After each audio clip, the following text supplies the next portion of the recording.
So where does London stand on the global map? Has it got all that is needed to retain its status and reputation, or is it doomed to be gradually suffocated by tourism? Could it grow ever bigger, or is it time for a new agenda?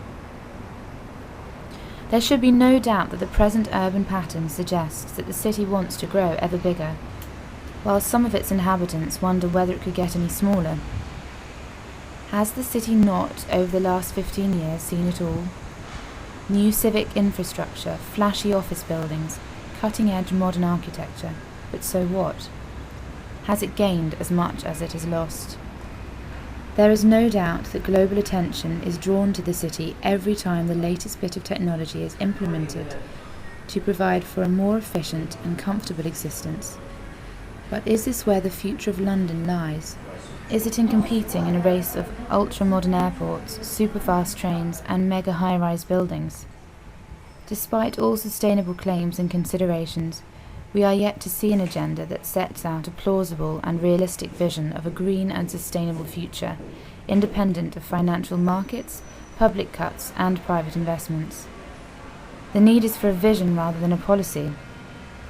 Sometimes the best way to foresee the future is by looking around for precedents which could indicate a way forward. But the problem could purely be that, in trying to grasp London as a whole, we may fail to spot some of the changes that have already begun to happen on a smaller scale.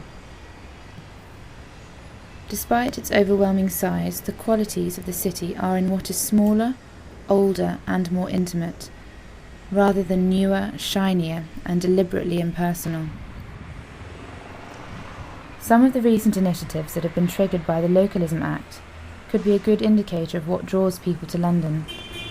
It is certainly fascinating to observe that the residents who could be the most affected by the new Crossrail station at Tottenham Court Road have decided to protect their area from the ripple effect of such large-scale development by defining their neighbourhood boundaries and calling it Bloomsbury Village. The paradox of this situation is that rather than opening up and merging with the rest of Holborn and Oxford Street, they have decided to create their own identity. This voluntary, hands-on approach could be really telling of what is yet to come. Rather than waiting for the government to present them with a fait accompli, they have taken fate into their own hands. As naive as it might sound, the absence of a clear vision that could give this great city a direction may well be beneficial. Instead of searching for the solution, individual groups and local communities could adopt this hands-on approach, which best serves their needs. A city shaped by many villages may prove to be far more sustainable than attempting to fix it all at once.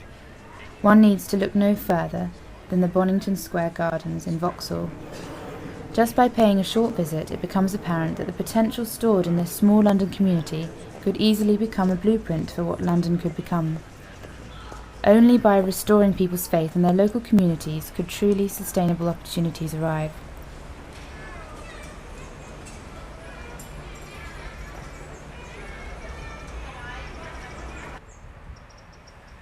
The danger of the euphoric growth that is so evident in the city today is that eventually it will lead to a point of no return. The place where the remains of its heart and soul would only be found in a museum.